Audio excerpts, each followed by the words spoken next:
It's in regards to what James Harden meant by liar comment. So, per Shams, as part of the NBA probe into his liar comment, James Harden told the league investigators he was referring to Daryl Morey telling Harden he will trade him quickly following the $35.6 million opt-in for 2023-2024 per sources. The 76ers stance now is they expect to keep Harden.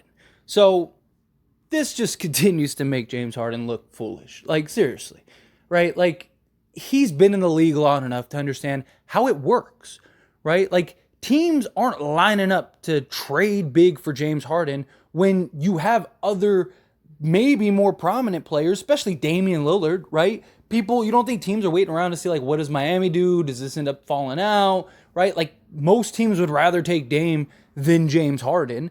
And James Harden has just built this terrible reputation for himself. Like, you look at what is going on with Portland and Dame. And Portland is painting themselves as the bad guy in a lot of ways. I mean, even Portland reporters and insiders have criticized the Blazers about what and how they are handling this trade with Damian Lillard. How they're not, negotiating in good faith. That they're, kind of just straining Dame along. Where James Harden, it's the opposite, right? It's like James Harden just keeps digging himself a hole. And Daryl Morey is not going to just trade James Harden for a bag of chips. And look, the Sixers came out and said, Daryl Morey said, like, we tried to trade him immediately to the Clippers, but the Clippers aren't willing to give up anything close to what we need or what we're asking for. Now, is the asking price too high for James Harden? Possibly, right? But still, like, you're not going to just trade James Harden for Nicholas Batum and Robert Covington, right? Like, you need to get something in return for James Harden. They gave up, a player that, yeah, I know Ben Simmons was kind of on the downhill, but you got rid of him and you had to give up assets and just basically get this whole mess out of the way in the first round to now go get James Harden just to end up back in this mess. And now you're going to what? You're going to just give James Harden away for nothing? You're just, here you go, okay, because you want to go? No, right? Like, there's negotiations in all types of trades, right? To say, oh, we'll trade you quickly, that doesn't mean that, like, it's tomorrow, you're going to opt in today, and we're going to have a deal trade done, finalized by the end of the day. That's not how it works, right? Like, Daryl Morey has to have time to negotiate and have these back and forths, right? Like, if he doesn't trade you at all at some point, then either A, you should maybe look at yourself and go, okay, well, why didn't anyone want to trade for me? Or two, maybe he is in good faith, but we're not even into training camp yet. We're still a month and a half away, right? And yes, Daryl Morey has said that his plan is to bring James Harden into training camp because that's what all teams say when you're talking about, I mean, the Blazers said the same thing about Damian Lillard, right? Like, that's what you say in contract or in trade negotiations, right? Like, you're not just going to be like, oh, well, yeah, we're just desperate to get rid of him. Like, what is he supposed to say publicly? Like, how is he supposed to approach this? No, he's saying, look, we are looking to trade James Harden. If we can find something to move James Harden, we will, and we will honor his request. But we're not just going to give him away. And if we have to go into training camp, then we're going to have to go into training camp with him, right? And instead of James Harden playing ball and being a professional, as we've seen with Damian Lillard, it's not like Damian Lillard, when Portland said those same things, Damian Lillard came out and was like, I'm not going to show up to training camp and I'm not reporting and blah, blah, blah. No, Dame, he's been quiet. He's been a model professional. He's had some, like, subtleties, right? Obviously, and his agent may or may not have told teams to, hey, not trade for him because he wants to go to Miami or whatever. But even if that is the case, right, and Miami doesn't have enough, then Portland doesn't have an obligation to trade him, right? Like, the difference between, like, a Kevin Durant trade, right? Kevin Durant preferred the Phoenix Suns, right? Kevin Durant said, if you can, I'd like to go to the Phoenix Suns, but here's a list of several teams, right? Like, James Harden only wants to go to the Clippers based on the reports and everything that's came out. There's been nothing else other than he wants to go to the Clippers, right? And same thing with Dame, right? Dame wants to go to Miami. It's Miami or bust, right? I'm not going anywhere else. I'm only going to Miami. well, then Miami has to do the job to put the pieces together. Now, I still think Portland is handling this terribly. That's my personal opinion. I know some people feel otherwise, but I think James Harden is handling this situation terribly. Right? Like, everything is a process. Everything takes time. All things need to get worked out and hashed out. Right? I mean, even the Sixers have came out recently because there's all the reports about Terrence Mann. Like, they have to have Terrence Mann. And they were like, no, we're not it's not Terrence Mann is the deal breaker here. We just want something that's comparable for a player of the level of James Harden. And if anything, James Harden should want that. Right? Like, look, I thought the Nets handled that KD Kyrie situation about as poorly as you could have. Not to the level of this like Sixers thing, but I thought the Nets were just they kept sticking around with hopes and promises rather than trading him. I thought that they traded him too late. I think they could have gotten a lot more from Kyrie, especially like from the Lakers, right? The Lakers were desperate when Kyrie originally wanted out, right? The Lakers probably would have given you everything. Now, maybe they would have looked at it as like, okay, well, we would have had Spencer Dinwiddie, but you probably could have gotten like Austin Reeves and stuff like that if you really pressed for it, especially with the Westbrook thing and all that, right? I'm pretty confident, even as a Laker fan, I'm pretty confident that they could have made out like bandits if they would have just traded Kyrie at the time, but they didn't. And then Joe Tsai got upset and did the whole Kyrie thing, right? Traded him to Dallas because he didn't want to trade him to LA. It was a bad look. But one of the things that wasn't, and I thought that they handled well, was when Kevin Durant originally requested the trade, they went to KD and said, we're not just going to trade you. You're, a top 5 to 10 talent. Like, why would you want to be traded for a bag of chips? You don't think that looks bad for you, right? If we trade you for, whomever, right? Like, if we trade you for Robert Covington and Nicholas Batum, right? Like, that's a bad look because you're supposed to be this star, right? And Kevin Durant agreed.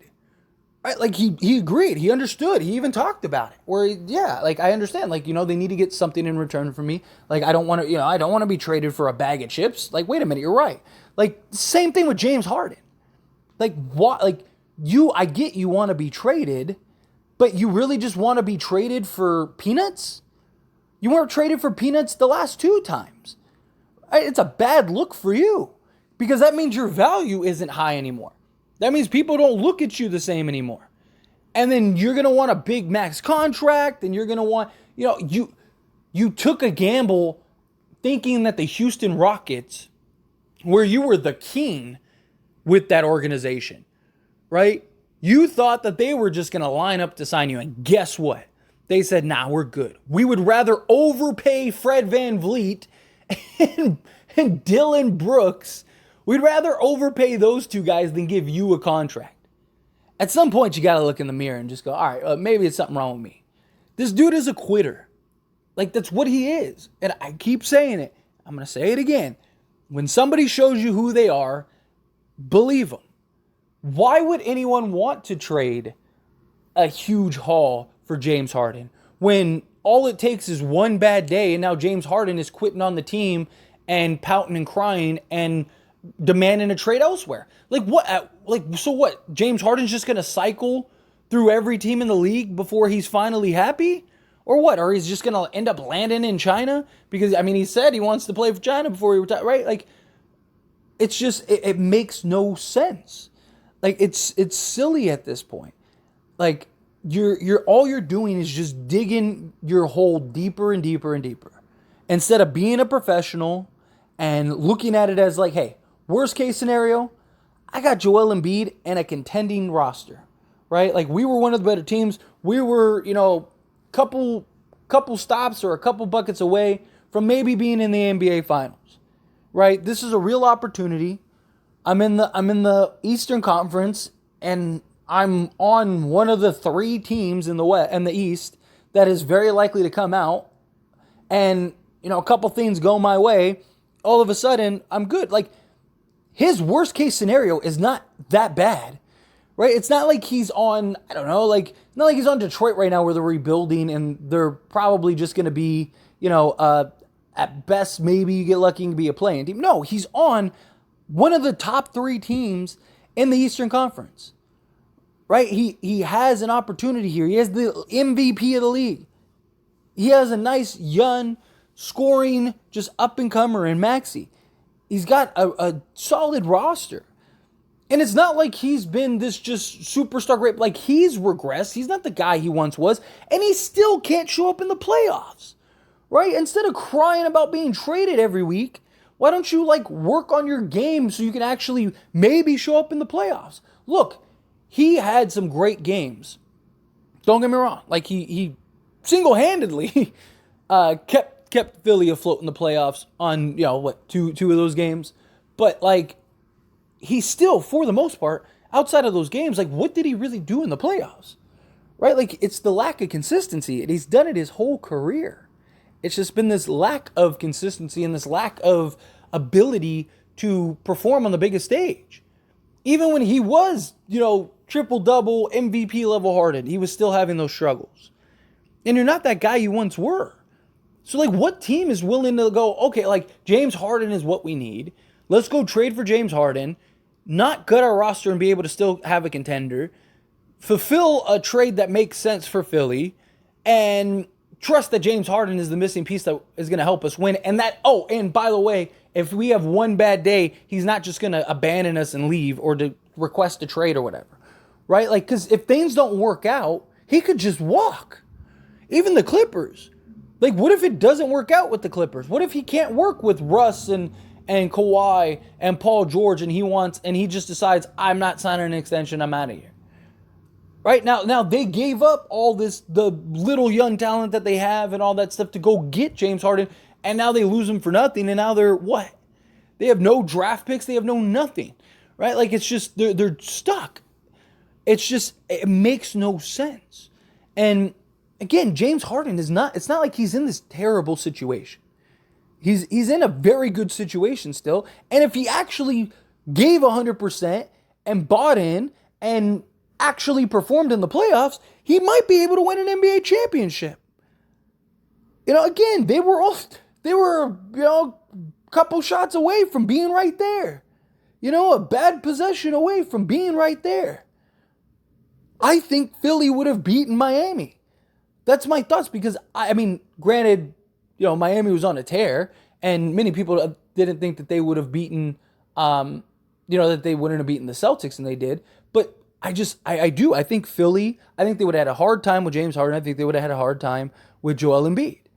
And I think if those two guys show up, I think that they would have won. But regardless, James Harden needs to figure it out because he just keeps digging deeper and deeper and deeper. But anyway, as always, this is a discussion, so I pass a question on you. Let me know your thoughts and opinions down in the comments below. What do you think? Agree with me? Disagree with me? Somewhere in between? However you feel, whatever your thoughts are, I'd love to hear it. Let me know down in the comments.